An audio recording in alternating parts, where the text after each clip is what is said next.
Hello, Mr. Gheorghiu. Hello, how are you? Good, yourself?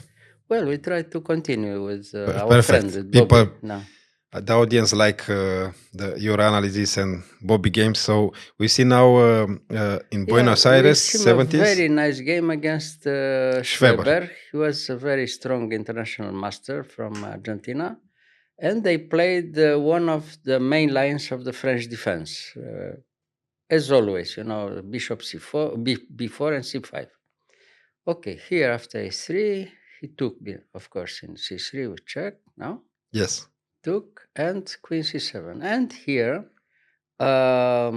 we showed already in some other games, white has three possibilities in that position, main line from the French defense. Here white can play queen g4, probably the most provocative line, preferred by Tal between others. Mm-hmm. And the other moves are a4 and knight f3.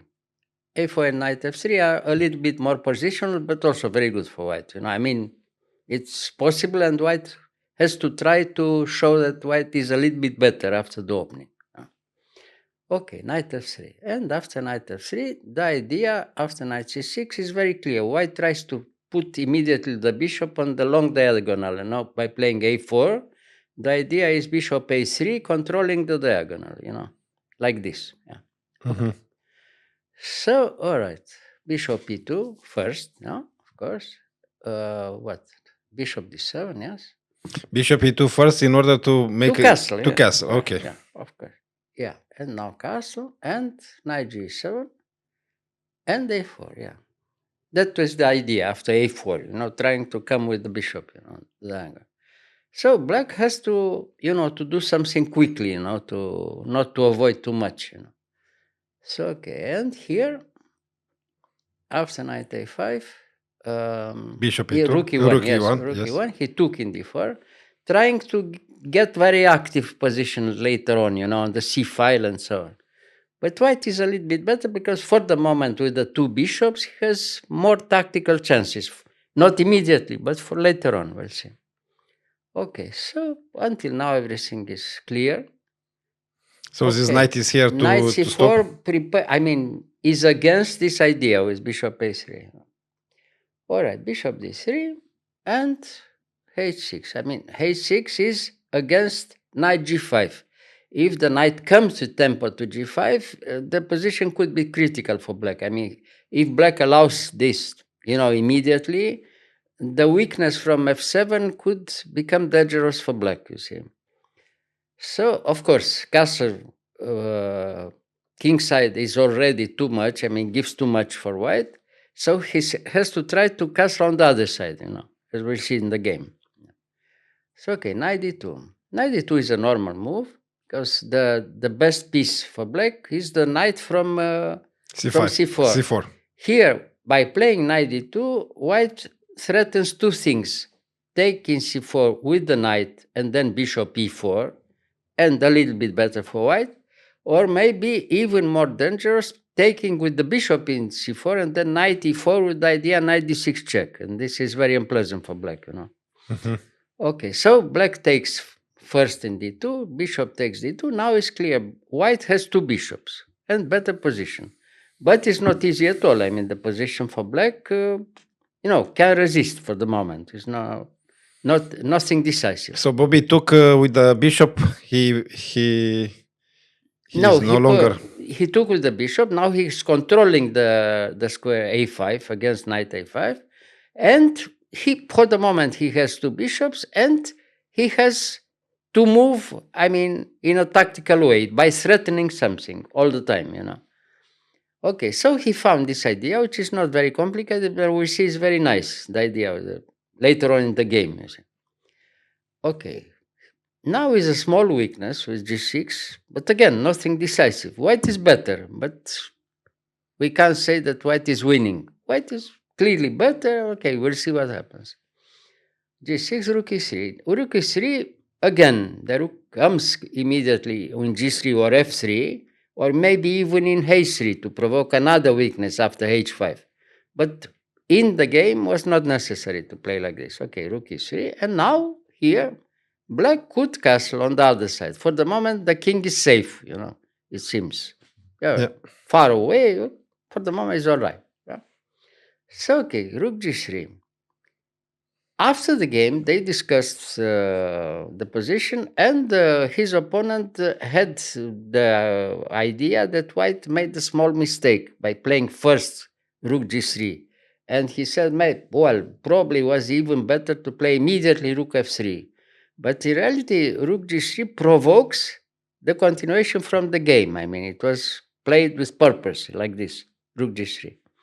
Gives the idea for black to go away with the king, but now we see the king is all right in b8, but he's on the big diagonal, the big black diagonal, as we see in the game, prepares the continuation from their game. And now rook back to f3. Okay. So now black, of course, the position is not really very pleasant for black. 2, 3 small weaknesses and big pressure. White has a strong initiative already. So his opponent was a tactical player, and he found a very nice continuation, which seems to be very good for black. I mean, he gives a pawn to have some very strong counterplay in a few moves like this. And the move is f5. Okay, he gives the pawn, of course. If you take in g6, it's not good because the queen is far away and you are in danger to be attacked. lose some material or have a very strong initiative. If you take in g6 and you lose the pawn from d4, it's even better for black probably already, the position. So, of course, now you have to take, and here he has the possibility to play immediately e5. It seems very good for black, because he attacks the queen and he threatens twice in d4 and in some positions even the move e4. But here the move e4 is not good immediately because you are, as I told you before, on the big diagonal, the black diagonal. The threat is bishop f4, you see. Yes. So, okay, now from here everything is forced. So queen g3, knight takes d4. Okay, knight. He took back the pawn.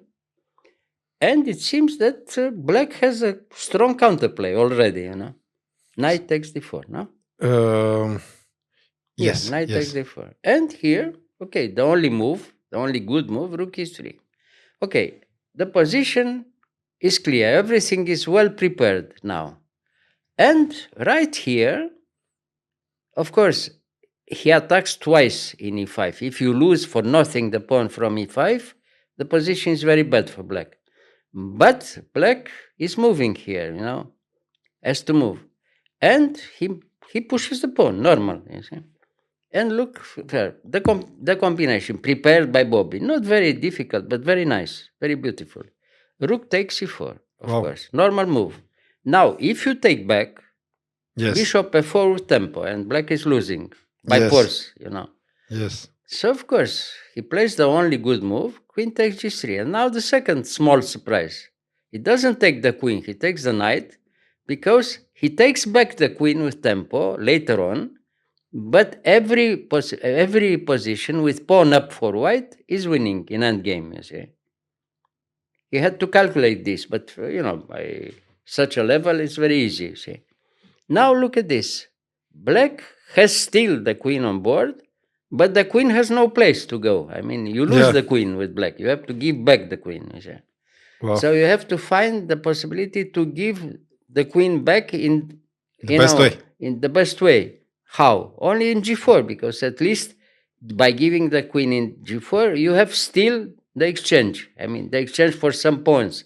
But, you have some material with black, Yes. So, all right, everything is forced. All right, he took, and now you have to demonstrate. Is that enough for white or not? Probably it's enough, okay. If you don't lose the pawn from f6. If you lose the pawn from f6 and you don't get back the exchange, then black is all right. So he has 2 extra pawns and... 2 extra pawns, but he has to take back the exchange and have such a position with only a pawn up for white. But one pawn up for white is always winning, Yes. So they get such an endgame where white is winning. So we see the result. Rook g8. Bishop h7, very good. Now rook h8, attacking again, So he goes back. He prepares the next continuation. All right. Now it's clear that he doesn't lose back. He doesn't lose the pawn from f6 because has the possibility to control the black squares all the time through. The bishop from d2 is very strong, but now the continuation is very forced. What he played f7 now, of course, and he attacks the pawn, right? And now look, check, with tempo. He gives the pawn with tempo, but he takes back the exchange. This is the idea, You have to take, of course. And now bishop b4. Now you see the result. Now we have the winning endgame for white. Pawn up in every variation, Yeah. The continuation is forced. Very nice how he moved. I told you, not too difficult to calculate, but very nice combination like this. Yes. He took, and now we have to realize the advantage with white. Well, for Bobby it was piece of cake, of course, very easy. But the technique is impressive, So bishop d7. First of all the pawns on black, see. Why? Because the black has the white bishop, So the pawns have to be on black. All right. It's okay. King c7.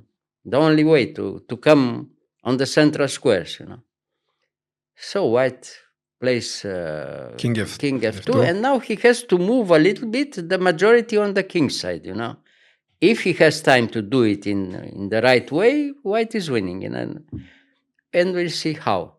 Okay, king tries to come to d4 or control all the black squares on the king side, Move by move, like this, quietly. King there, g3, little by little. And what?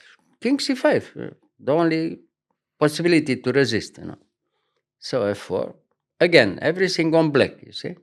Everything on black.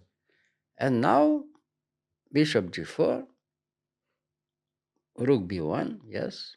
And, well, check, and king d2. All right. Now we have the endgame. The endgame is completely winning for white by playing the right way, both, black has the only way to wait and try to resist. White has to try to realize the advantage, you see. Okay, b6. Now he takes. Everything is clear on the queen side. Now he can move on the other side, So h3. Now, if you take in h3, rook h1, the endgame is completely winning with two passed pawns, like this. Very easy. So he moves back, of course. He doesn't want to give that. A little bit more complicated, but it's also very easy. So now he moves g4, and he threatens to come, with the 2 pawns like this. And d4, f5. All right. So after f5, what if we rook e3? And here, what, f6. Now, what to do? If you take in h3, is already finished up to f7, Or after rook f1, you lose at least a piece, Yeah. So the only way to do something is rook f3. And now, what did he play? Rook f1. Now, rook f1. Now, he has to take, the only way. Yeah. He takes back. And now he moves the king, bishop e6, bishop e6. And now, very easy, h4. I think he resigned, but it's very easy. Now, white advances the pawns. For instance, h4, king d5 now. Yes. G5 has to take, takes, king e5. And now simply bishop d3 and resign. No move. No move, yes. Yeah, no move. You see, if you look at this, it's very easy. But until here was a little bit complicated. And then the main point was the small combination where he gave the rook and then he realized the advantage by taking back the queen for the exchange and so on. How if the king is coming G6, here? No, G6. King G5 and F7 and finish. Yes. Everything is protected. Yeah. No, very nice. Yeah, beautiful. Yeah. Okay. Thank you, Mr. Gheorghiu. Lesson. Yes. Very simple lesson, but effective. Very nice. True. Yeah. Okay. Thank you. Yeah, you're welcome.